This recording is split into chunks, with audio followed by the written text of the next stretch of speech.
पापा, आप नहीं होते तो मैं भी नहीं होता ना। इसे कहाँ से लाना है वो टेंशन, और कोई काम करने जा रहे हो तो कमजोर नसीब, कोई फ्रेंड कोई पड़ोस वाले कोई कुछ हेल्प नहीं करता, और कहीं पे जाना है तो पैसे के बिना कुछ नहीं होता। अरे भाई उसकी क्या जरूरत है, उसको फटाक से हॉस्पिटल ले जाओ। कोई उसको टच भी नहीं किया। तब से साला मेरे को समझ में आया कि इंडिया में क्या चल रहा है, और हम सब बदलेंगे तभी इंडिया में सब कुछ बदल पाएगा।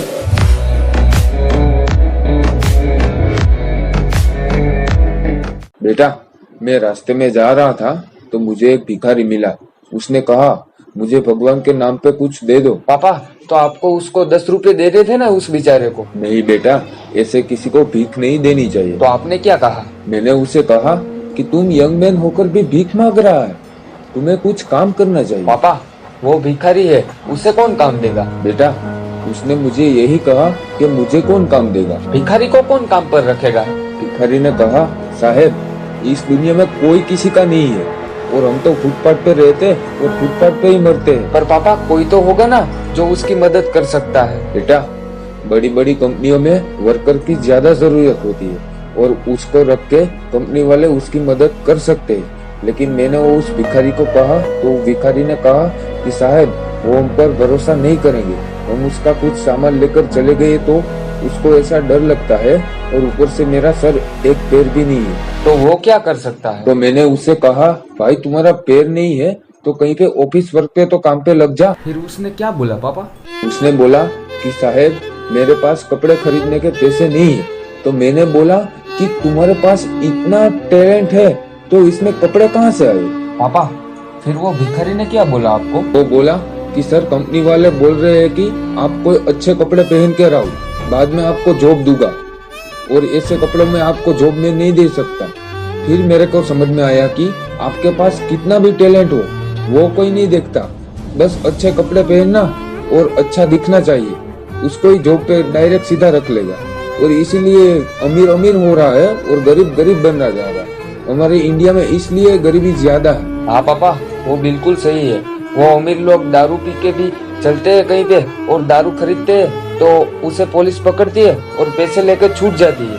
और कोई गरीब लोग दारू पी के सिर्फ रास्ते में चलते हैं ना, तो उसको पुलिस पकड़ लेती है। बेटा, भ्रष्टाचार इतना बढ़ता जा रहा है कि बात मत पूछ। पापा, आपने तो मुझे 15 साल की उम्र में पूरी दुनिया दिखा दी, और आपकी लाइफ में बचपन से लेकर आज तक क्या क्या हुआ है वो मेरे को जरा कहिए ना। मेरी लाइफ में तो बेटा मैंने बहुत बुरे दिन देखे हैं।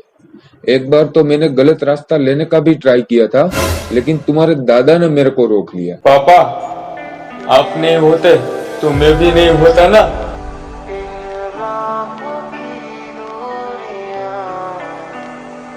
सही बात है बेटा, मेरी लाइफ में तो मैंने बहुत ठोकरें खाई है, गालियां सुनी है। एक तो ऊपर से पैसे नहीं थे 55 साल में, आज सही दिन है जीने का। सही बात है पापा। पैसे कहाँ से लाना है वो टेंशन, और कोई काम करने जा रहे हो तो कमजोर नसीब, कोई फ्रेंड कोई पड़ोस वाले कोई कुछ हेल्प नहीं करता, और कहीं पे जाना है तो पैसे के बिना कुछ नहीं होता। मैं बस पे जब जा रहा था तब एक कार और बाइक के बीच में एक्सीडेंट हुआ। तो कोई उसकी फोटो खींच रहा है, कोई उसकी कार की फोटो खींच रहा है, कोई उसकी बाइक की फोटो खींच रहा है, कोई उसका वीडियो शूट कर रहा है। अरे भाई, उसकी क्या जरूरत है, उसको फटाक से हॉस्पिटल ले जाओ। कोई उसको टच भी नहीं किया। तब से साला मेरे को समझ में आया कि इंडिया में क्या चल रहा है, और हम सब बदलेंगे तभी इंडिया में सब कुछ बदल पाएगा।